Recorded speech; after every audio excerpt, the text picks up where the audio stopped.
Hi, ladies and gentlemen, boys and girls. This is Jairam Rajaram, managing partner of Brill, here with another episode of BrilTalks. Today, I have with me a very interesting second generation entrepreneur. He manages one of the world's oldest auction houses and probably one of India's oldest, really oldest auction houses in Chennai. I'm so pleased to welcome Mr. Hemant Srivatsa, partner of Murray's Auctions. Thank you. Thanks, Jairam. Hi, Hemant. Hi. Thank you for joining me on a Brill Talks episode. Oh, it's my pleasure. Thank you. So, Hemant, I've been interviewing a lot of different kinds of entrepreneurs, and I'm sure my viewers would want to know what Murray's is doing in a situation like COVID. Are you planning to move from a physical presence to an online auction, or do you already do that? Okay, this is our. See, as you said, one thing I would like to correct in what you said. We are certainly not the oldest auctioneer in the world. Okay. There are auctioning as a business. If you look at it, their history speaks about auctions right from 6th century BC. Wow. Everybody knows what is the oldest profession. Auctioning is probably the second oldest. The next one. Okay. Okay. Yeah. Certainly doesn't have the kind of bad rap that the other one does. Right. But auctioning, basically, if you look at it, is a method of transacting goods for goods or goods for cash. That's all auction is about. Right. And the auctioneer is basically a facilitator or somebody who creates the market. In modern day parlance, probably you can call him a market maker. That's what an auctioneer is. We started off in 1927, and right up to 2012, I think we have been having only a physical auction process. 2012, 2013, we slowly started getting into online auctions. We realized that there were by the time there were a few online auction platforms in the market. And but whatever was available in our country, we were not very happy with the system by itself. They were all lifts off from the pre-existing system. So we decided to go about having our own software developed. It took us some time because it's easy for me to now say that technology was not there, the last mile connectivity, etc., etc. But the fact remains that we did take our own time in getting it done. And for the last 4 years, we've been having an online auction platform, but the focus of that platform is essentially the industrial segment. Okay. When I say industrial segment, see, our business, we can broadly classify our business into 3 segments. One is the real estate and property segment, which is what we started off with. Because as you would understand, 1920s, real estate is probably the one thing of value to sell. Correct. And there were a lot of transactions that went on in real estate. And those were the times of a single economy. The dual economy concept wasn't there at that time. Right. And a lot of large properties, a lot of freehold properties used to come up for auction. Today, unfortunately, because of the dual economy system, lot of whenever a real estate property comes up for sale, is it okay I speak in Tamil also a little? No problem at all. The question always, sir, villanga irukka sir property. only then is it auction, no? Correct. That's the concept. Yeah, that's correct. Not a concept. That's the thought process. That's the thought process. Because auction is supposed, all said and done, is the most transparent method of sale.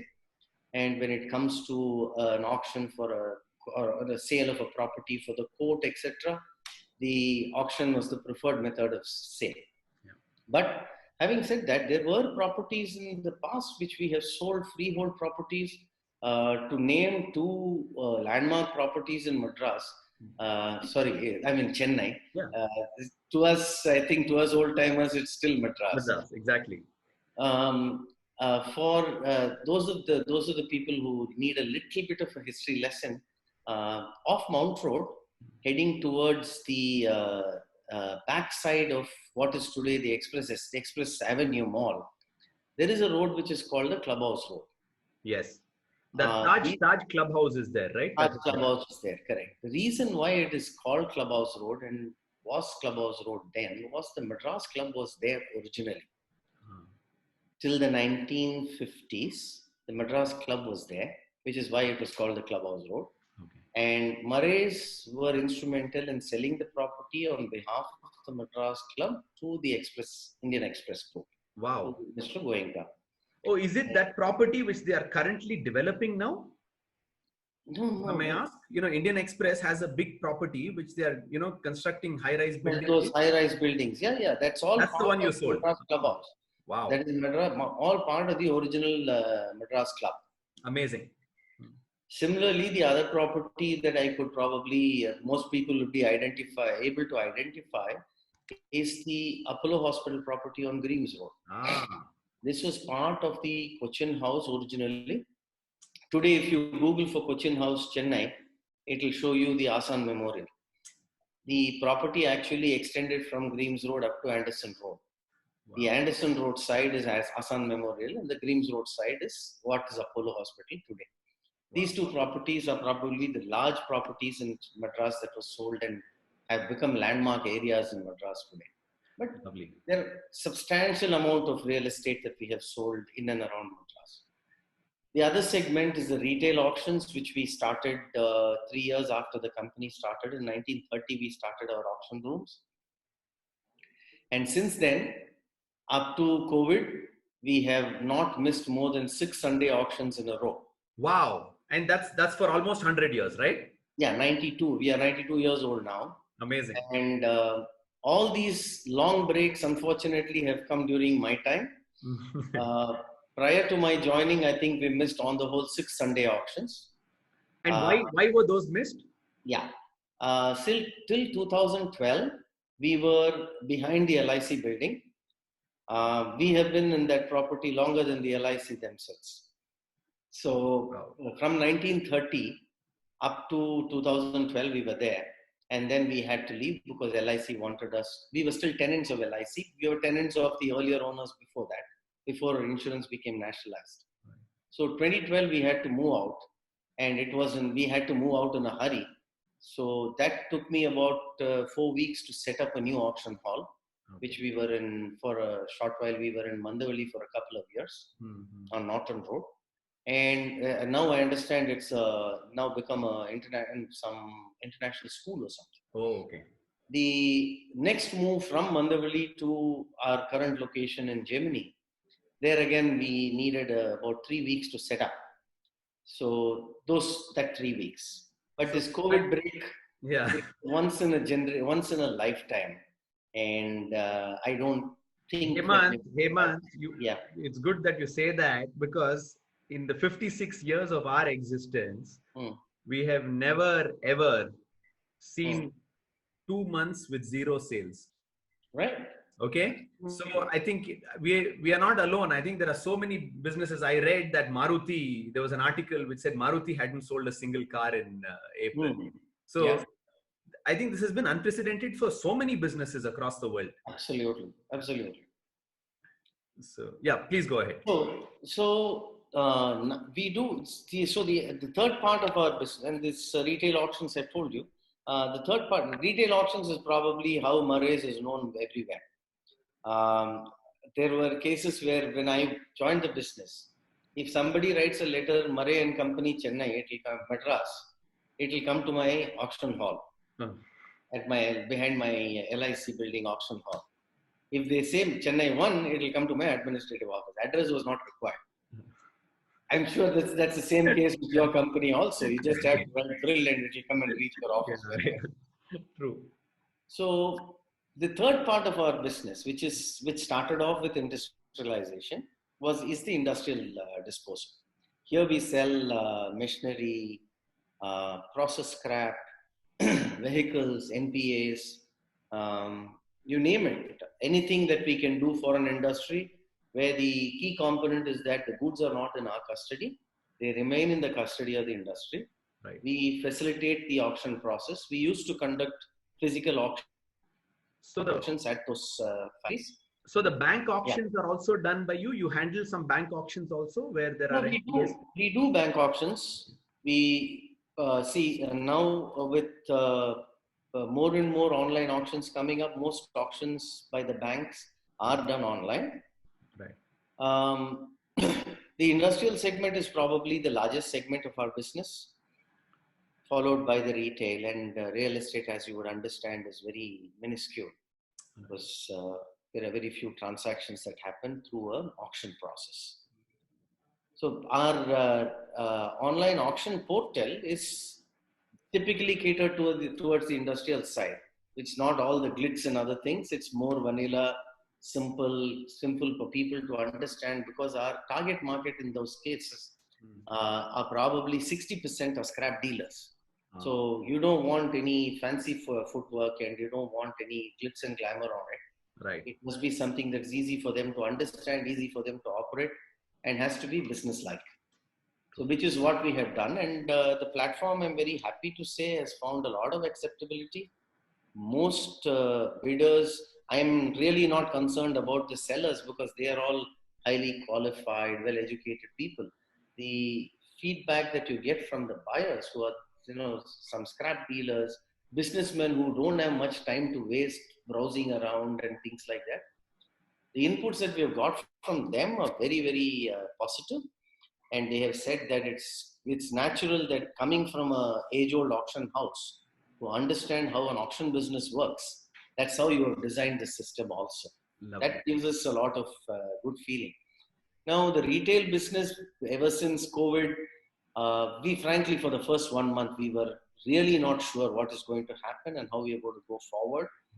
Now, coming closer to the exit from lockdown and closer to return of the new normal, normalcy is never going. Normalcy, as we knew it earlier, is never going to happen. We don't know. We don't know when that's going to happen. Hopefully, it will happen sooner than later.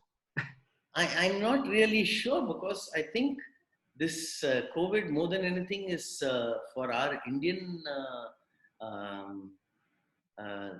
Indian society. We really needed this. People needed to understand that you need to respect personal space. Correct. That is something, unfortunately, either because of the purely because of our population or The things density, like that. the population That density. was something that was lacking. That way, I think people will understand. Somebody comes and stands right next to me, we'll have the guts to tell them, hey, move away. This Correct. is my personal space. Your freedom ends at my nose. Yes, kind of thing. exactly. Instead of my nose, it is my arm's length. Correct. That will be the new normal, and we will hopefully, and the government has done such a wonderful job. Fantastic. Given the population and given everything else, I think they have done a great job. There's still a lot left to be done. And hopefully with the impetus package and other things, it's brought into effect much faster and more efficiently. And we will return to normal. I do expect physical auctions to come back, because physical auction, the charm of a physical auction is, the old world charm is never going to go away. Correct. Now that you say that, I have to tell you, my grandfather, I think both my father's father and my mother's father used to go to auctions to buy old imported cars. Yep. Okay. So I would hear all these fancy stories of how on a Sunday they would go and bid, and that car was there and that would get delivered, because a normal car they'd had to wait for say a month and a half before they could take delivery. That is probably an Ambassador or a Fiat or whatever it is. But in the auction they could get it sooner than that. That's right. Am I right? Yep. So that was the profile of customers then. Which year was this? Who is the typical customer who comes for your Sunday auctions now? Right. But before I answer that, I'm really curious. Which year was this that you were talking about when they bought these cars? See, this my grandfather's, probably in the 1940s, 50s.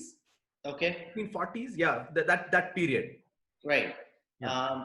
might not have been 40s, probably more like 50s. Uh, Probably, yes. and I think in all probability, these would have been auctions conducted by us because we were the auctioners for the customer. I've heard your name. So when Kamish told me that, I was a little busy, so I couldn't tell him that. But I've heard Murray's auctions quite a few times by my mother's father. Right. Yeah, so my Right. granddad. We were the auctioners for the customs, for the port trust, for a whole lot of government entities, the large entities also. Now, I, the other question that you asked was regarding the profile of customers who come. Today, Right, how it has changed, and what is it that you primarily sell, and who are your customers today? right.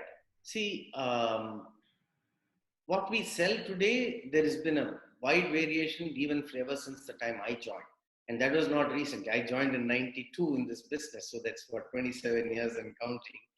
Um, see, what we used to sell earlier when I joined the business would be a lot of glassware, a lot of collectibles, and simple furniture. We do even today, and even in those days, we used to sell run-of-the-mill furniture, which probably caters to the lower middle class kind of people who are trying to, let's say, they want a dining table, a smaller dining table for their house, or they move to a new house, they want a slightly larger dining table, sofa to use, beds for their family, etc. Murray's is always known to, at least on the retail segment, we are known to be specialists in furniture, and that still continues. Okay. But the other segment, glassware, is something that's become a rarity nowadays. When I joined this business, we used to sell a lot of cut glass, a lot of, in those days, the new innovations of machine cut glass, Correct. machine made glasses. But today, glass is just out of the window. We sell a lot of mobile phones, washing machines, and Wow. televisions. No, Even see, that. so basically, the used market, there are still people who come and bid for washing machines and televisions and stuff like that. This is Oh great yes. news. I mean, this is Oh yes. amazing news. I didn't know that. See, the main difference between what we do compared to most other people, most other businesses, is that in our case, since it is not a shop and the price is actually determined by what a willing buyer is prepared to pay at that particular time, there is actually no concept of price addition for the ambience. Like, for example, you get a chai today in a tea shop, you probably pay 15 rupees. For the same chai, probably of a lower quality, if you go sit in a five-star hotel, you'll be paying 350 rupees. Correct. For the ambience, for the cutlery, for the spoon, and probably for the ultra refined sugar cubes, which are the worst for your health. Correct. You'll actually be paying much more. True. But so, just as a corollary, as an analogy, in the case of an auction, the price is purely the vanilla price for what the goods are worth, and not for the ambience or anything So else. it is a real free micro market, if we can call Absolutely. it that. Yeah, absolutely. No. True. Lovely. And this is on one end of the spectrum are these kind of people. The other end of the spectrum are probably people who collect art, people who collect quaint antiquities. Art doesn't necessarily need to be like the painting above your head. Right. It doesn't need to be a massive sculpture like the David or Michelangelo. It can even be a small, in the olden days, our old ladies at home used to do these um, plastic beadwork inside bottles. It's so mind-blowingly difficult to do and requires enormous amount of patience. And they used to do wonderful work. Some of those bottles are just phenomenal. Or the olden day ship in a bottle, which was very famous in the shipping areas in France and other places. Today, you get the same thing in plastic, which is all blown. You know that the whole thing is all fabricated. Correct. But, those kind of things are also, they may not sell for millions, but they are very, very quaint and seriously collectible. And there are a lot of people who come for stuff like that. Very nice. And what really gives me a lot of hope for the future is the age of the people who come to buy these things nowadays is going down year upon year upon year. Very good. Very There good. are a lot more youngsters who seem to value things of the old, which unfortunately my generation was the most criminal generation, I would think, where, extraordinary pieces of furniture and extraordinary pieces of collectibles were just junked, where they said this is all crap. Mm-hmm. But that is something today's kids seem to value, and I'm very happy to see that. I think even from a culture standpoint, we are seeing a complete circle, right? Lots of youngsters getting back to the core culture of India. Absolutely. Yeah. You take probably you nailed it. Probably there are much more musicians below 40 today than would ever have been in the earlier generations. If you become a musician under 40, you're not even considered. Correct. But you have a Sangeeta Kalanidhi, a guy who became a Sangeeta Kalanidhi before he turned 50. He was my classmate, by the way. Fantastic. Who's this? Sanjay Subramaniam. Okay. He's from my Very school. interesting. Yeah. Great. Yeah. So basically, what you're saying is the age profile. Earlier, it was the 30s, 40s, and then it became older, and now it's coming back to the 30-year-olds, 40-year-olds. That's what you're saying. Yeah, I'm not too sure that. At least during when I joined the business, I could hardly see a 30-year-old in the auction. Right.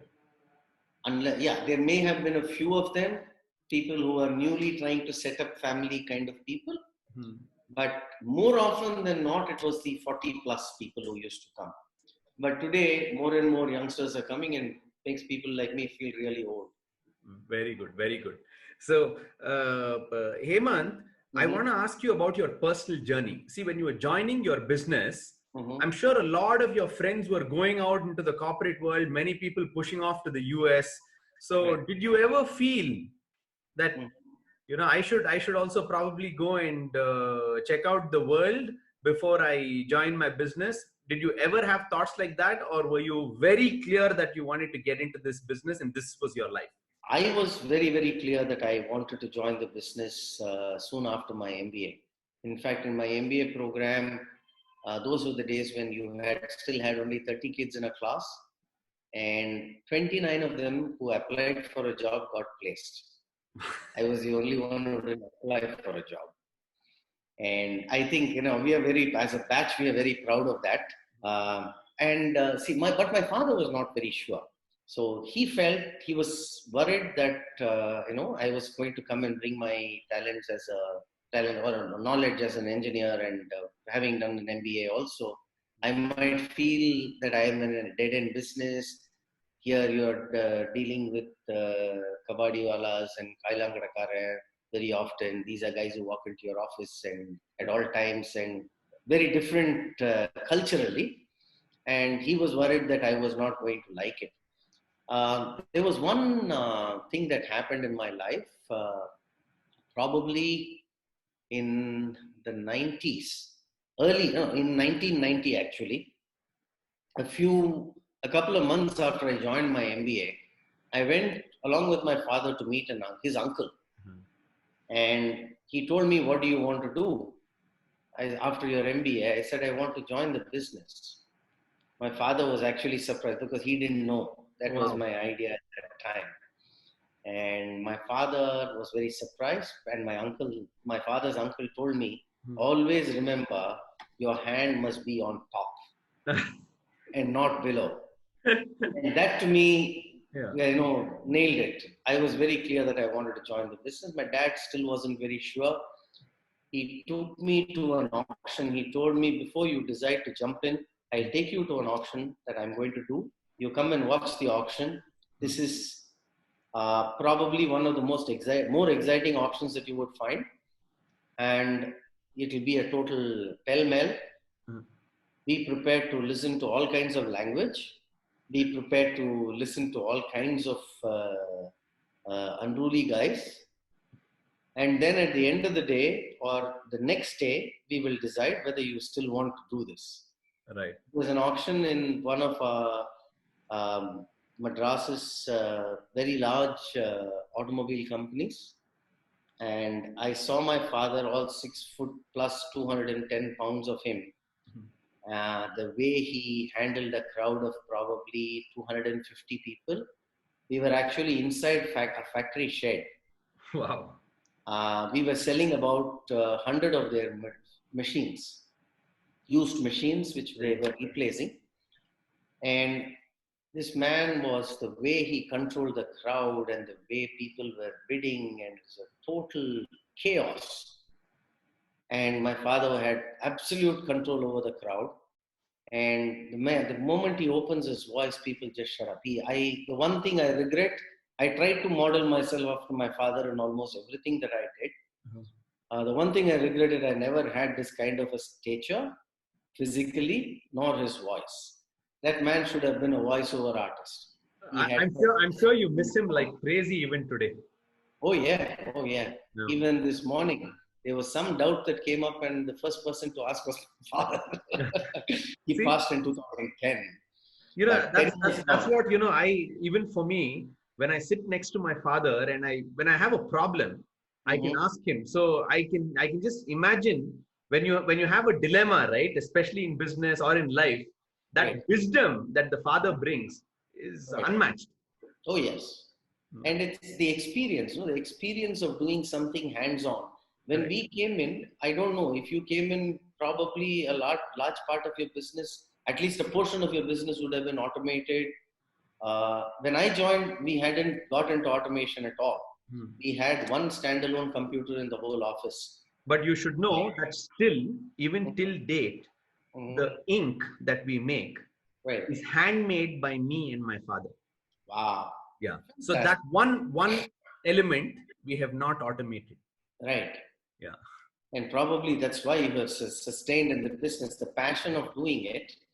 And so today, handmade inks with a small amount of imperfection is sold at huge premiums. But then we've still kept the price there. Hardly any major change given inflation. So and I think even in Murray's, right, that old world charm you people have still retained. Yeah, we've tried our best to do that. And now we are probably post-COVID, there will be a need to do a little bit more of automation and get into retail online auctions. We are trying to do that. But we would like to see how we can still retain the old world charm of doing a physical auction. That's what we keep. Probably video auctions where you bring in the element where you have the look and feel that people can experience while sitting at home. Maybe something like that. That's right. See, the challenge there would probably, platforms like Zoom could probably help in something like that. Right. Where you can actually bring in 50 people to, virtually go through an auction. So even the element of chaos will be there because Zoom has a lot of it when there are a lot of people. That's true. Yeah. Very true. So Hemant, thank you very much. Oh, my I think we are out of time now. Okay. So thanks so much for sharing your insights, and this has been phenomenal. I've learned so much today. No, thank you very much. It was a pleasure talking to you. And just for your information, I'm still one of those guys who uses only a fountain pen. Thank you. My pleasure. It's very nice to hear. So I'm definitely going to attend one of your auctions when things get back to normal. Oh, you're welcome anytime. And I hope your viewers also come to the auction. I would sincerely suggest, forget buying anything. Just experience the joy of being in an auction. I think it's for us being in the business, it's something that we do. We are very particular about doing it right. But my friends, my family members, when they come to the auction, they say this is something, it is such a different kind of an experience, and it's an experience worth having. Hemant, now that you say that, that's a business idea right there. I mean, the whole auction experience can be packaged as a tourist paid experience. Wow. you never know, right? Because people want to experience what it was like. And when you're, especially when you're auctioning some antiques, just to Right. experience it, you don't even have to participate. Come on in, and this is your ticket. Yeah. Yeah. We are also trying to see if we can do some webcasts for auctions, which will probably give people a better feel of how the auction is on the whole. Lovely, lovely. Thank you, Hemant. Thanks so much. My pleasure, Jairam. Take care. God bless. You too.